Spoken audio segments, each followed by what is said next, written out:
Welcome to Chitra சமையல். இன்னைக்கு PC பெலே பாத் செய்ய போகிறேன். இதுக்கு தேவையான பொருள் வந்து 1 டம்ளர் புழுங்கல் அரிசி, 1/2 டம்ளர் வேக வச்ச துவரம் பருப்பு, 2 பெரிய வெங்காயம், கருவேப்பிலை, 50 கிராம் அவரைக்காய், 100 கிராம் கேரட்டு, 100 கிராம் பீன்ஸு, எலுமிச்சை அளவு புளி எடுத்து கரைச்சி வச்சுக்கணும். 2 பெரிய தக்காளி கட் பண்ணி வச்சுக்கணும். 3 ஸ்பூன் கொத்தமல்லி, 2 ஸ்பூன் கடலைப்பருப்பு, 1/2 ஸ்பூன் சீரகம், 1/4 ஸ்பூன் வெந்தயம், கடுகு உளுத்தம் பருப்பு 2 ஸ்பூன், வரமிளகாய் வந்து 4. இதை வந்து நம்ம வறுத்து எடுத்துக்கணும். அடுப்பில் ஒரு குக்கரை வச்சுக்கோங்க. அதில் அரிசி, வேக வச்ச துவரம் பருப்பு,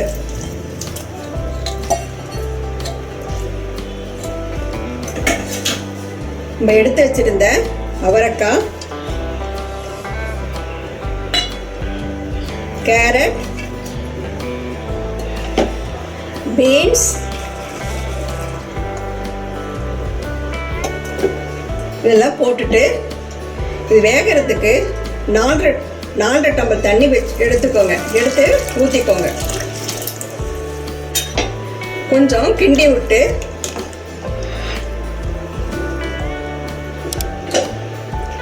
குக்கரை மூடிடுங்க. குக்கரை மூடிட்டு ஸ்டீம் வந்ததும் வெயிட் வச்சுட்டு 4 விசில் வந்தப்புறம் அடுப்பை அணைச்சிடுங்க.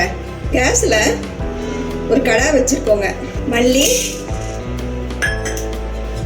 கடலைப்பருப்பு, வரமிளகாய், இதை செவக்க வறுத்து எடுத்துக்கோங்க. கொஞ்சம் ஹை ஃப்ளேமில் கேஸை வச்சுக்கோங்க. செவந்து வரணும்.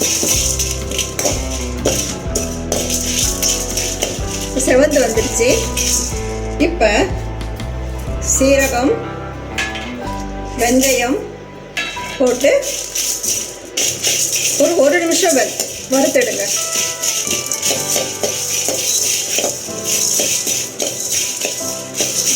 கேஸை அணைச்சிடுங்க. வறுத்ததை மிக்ஸி கப்பில் போட்டிருக்கேன். இதை ஃபேன் அடியில் வச்சுட்டு கொஞ்சம் நேரம் அப்புறம் மிக்சியில் போட்டு நைஸ் பண்ணி எடுத்துக்கோங்க.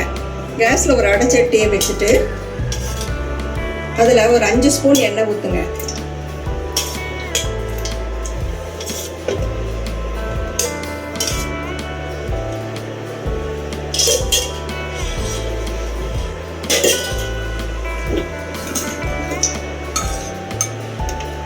ஒரு 3 ஸ்பூன் நெய் விடுங்க.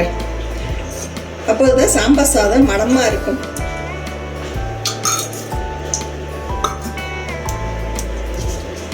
காஞ்ச அப்புறம்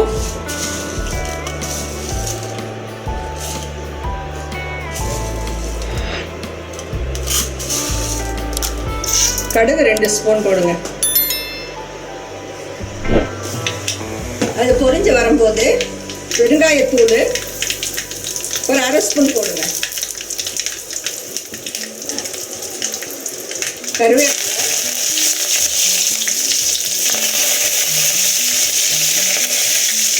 வெங்காயம்,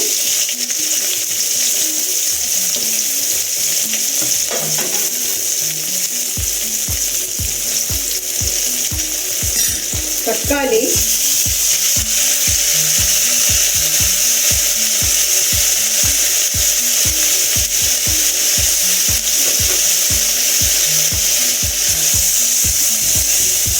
வதக்கி விடுங்க.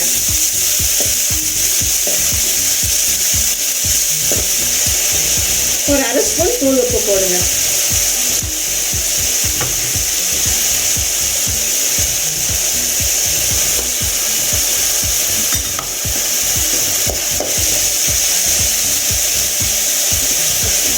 கேஸை ஹை ஃப்ளேமில் வச்சு வதக்குங்க.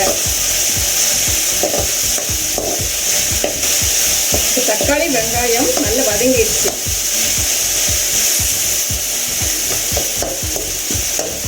இந்த டயத்தில் புளிக்கரைசலை, எலுமிச்சை அளவு புளிக்கரைசலை கரைச்சி வச்சுருக்கிறோம்ல, அதை ஊற்றி கொதிக்க விடுங்க.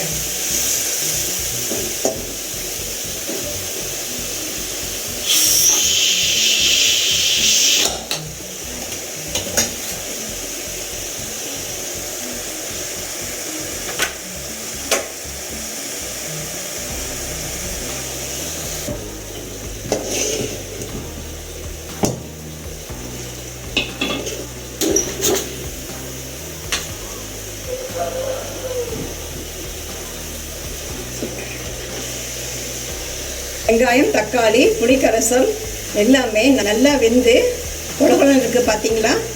இந்த டயத்தில் நம்ம அரைச்சி வச்சுருந்த மசாலா பொடியை இதில் போடுங்க.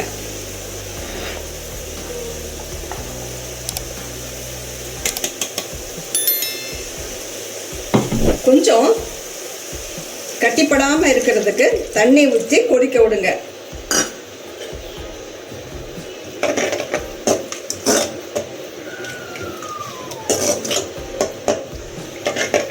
இடையில இடையில கொஞ்சம் கலக்கி விடுங்க. இந்த மசாலா போட்டதும் கொஞ்சம் தண்ணி ஊற்றி கொதிக்க விட்றல, அது ஒரு 2 நிமிஷம் கொதிச்சு விடுங்க.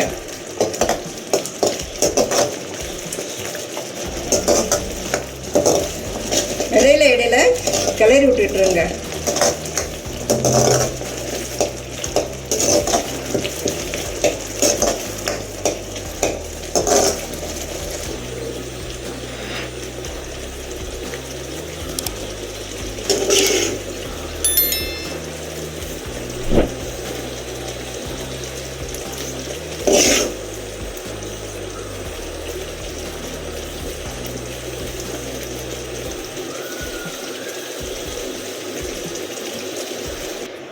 இப்போ பொடி, தக்காளி பழம், கருவேப்பிலை, வெங்காயம் எல்லாமே நல்லா குழஞ்சி வந்துருச்சு. இப்போ நம்ம அடுப்பை ஆஃப் பண்ணிக்கலாம். முன்னே சின்ன குக்கர் யூஸ் பண்ணேன். அது பருப்பு, அரிசி, காயெல்லாம் போட்டால் பத்தாதனால இப்போ பெரிய குக்கருக்கு மாற்றிருக்கேன். இப்போ 4-5 விசில் வந்துருச்சு. ஆஃப் பண்ணிட்டேன் கேஸை. இப்போ வெந்துருச்சான்னு திறந்து பார்க்கலாம்.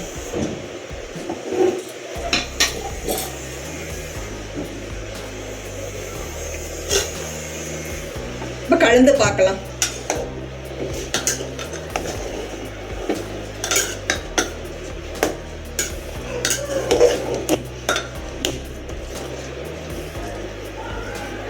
பாருங்க, இப்போ சாதம், காயெல்லாம் நல்லா வெந்திருக்குது. இப்போ கேரட், பீன்ஸ், சாதம், பருப்பு எல்லாமே குழஞ்சி வெந்துருச்சு. இந்த டயத்தில் நம்ம வடைச்சட்டியில் தாளித்து வச்சுருக்கிறோமில்ல, பொடி, கருவேப்பிலை, தக்காளி, வெங்காயம் எல்லாம் அந்த கலவையை இதில் ஊற்றி கிண்டி விடணும். இப்போ வடைச்சட்டியில் இருக்கிறத சாதத்தோட கலந்து விட போகிறேன்.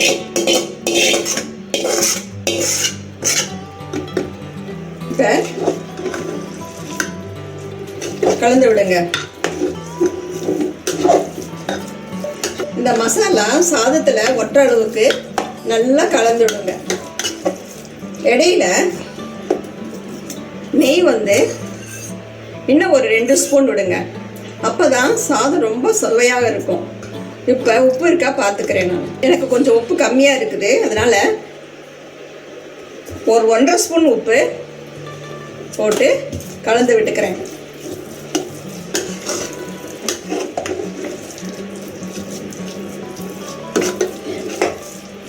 இந்த பிசி பெலே பாத் கெட்டியானாலும் பச்சை தண்ணியை ஊற்றி குழையிற மாதிரி செஞ்சிடாதீங்க.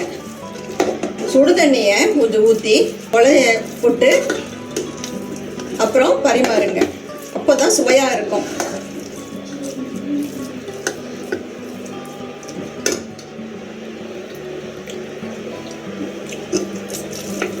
அருமையாக பிசி பெலே பாத் ரெடி ஆயிடுச்சு. நீங்களும் உங்கள் வீட்டில் இதை செஞ்சு பார்த்துட்டு உங்களுடைய கமெண்ட்ஸை பதிவு பண்ணுங்க. நன்றி, வணக்கம்.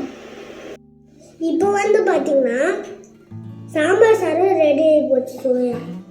இந்த வீடியோ உங்களுக்கு பிடிச்சிருந்தா சித்ரா சமையலுக்கு லைக் பண்ணுங்க, ஷேர் பண்ணுங்க, சப்ஸ்கிரைப் பண்ணுங்க.